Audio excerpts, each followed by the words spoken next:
Want to expand the reach of your content? Start a podcast. Feature industry experts on your show and leverage the influence and reach of your guests to grow your brand. Learn more at sweetfishmedia.com.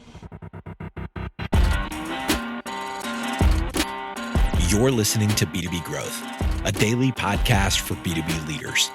We've interviewed names you've probably heard before, like Gary Vaynerchuk and Simon Sinek, but you've probably never heard from the majority of our guests. That's because the bulk of our interviews aren't with professional speakers and authors. Most of our guests are in the trenches leading sales and marketing teams. They're implementing strategy. They're experimenting with tactics. They're building the fastest growing B2B companies in the world. My name is James Carberry. I'm the founder of Sweetfish Media, a podcast agency for B2B brands, and I'm also one of the co-hosts of this show. When we're not interviewing sales and marketing leaders, you'll hear stories from behind the scenes of our own business. We'll share the ups and downs of our journey as we attempt to take over the world. Just kidding. Well, maybe. Let's get into the show.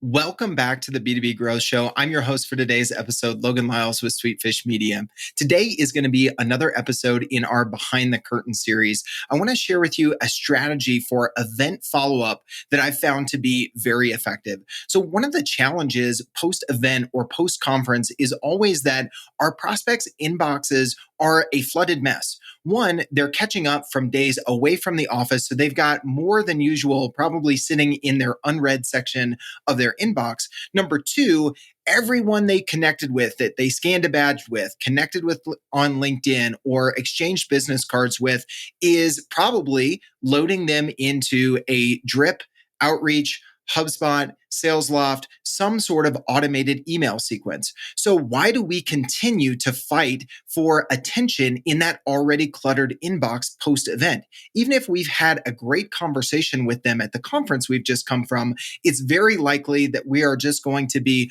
part of the noise and lost in the shuffle. So I want to give you a step-by-step process to stand out from the crowd and have more effective event follow-up. And LinkedIn is a big part of this strategy.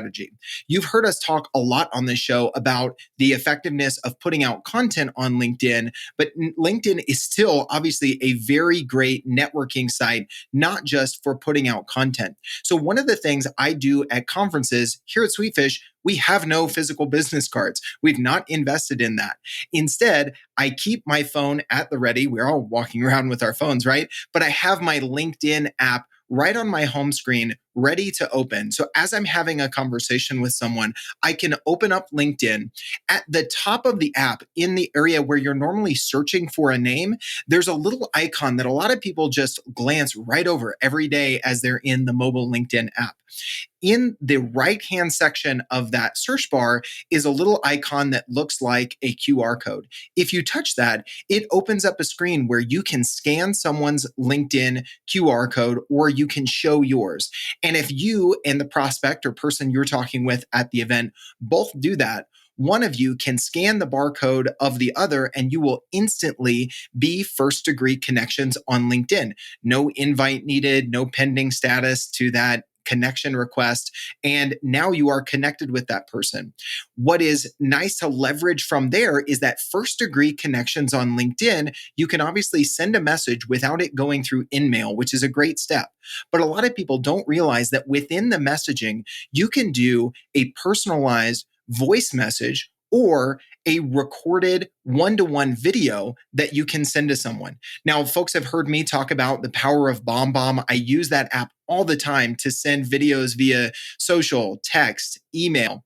LinkedIn also has a built-in way to send a one-to-one video that can get very high response rates. People know that it is customized to them because you say, hey, so-and-so, and their first name is right there in the video. It's also very efficient. So even though you're doing one-to-one follow-up, it's going to land more effectively, but it's not going to take as much time as typing out those one-to-one emails. If you don't like video, use the voice recording option to leave a 2019 version of a voicemail within someone's LinkedIn messages. So this allows you to stand out from the crowd, do a customized message post conference, and also avoid the clutter of the inbox because you're going right to their LinkedIn messages. Now, I've seen some effectiveness with this. And like I said, you can avoid the clutter of the inbox. You can do personalized messages that people aren't getting a lot, video and voice messages right in the LinkedIn messaging app. So hopefully this is helpful to folks and you guys can use this strategy next time you are at an event or looking to follow up with everyone that you connected with and had a great conversation with at a conference. I posted about this on Instagram a while back, and I thought it was absolutely worthwhile to share here on the podcast. If you're not yet connected with me on Instagram, hit me up there. I'm at I am Logan Lyles, or as always on LinkedIn, Logan Lyles, LoganLyles. As always, thank you so much for listening. We totally get it. We publish a ton of content on this podcast, and it can be a lot to keep up with.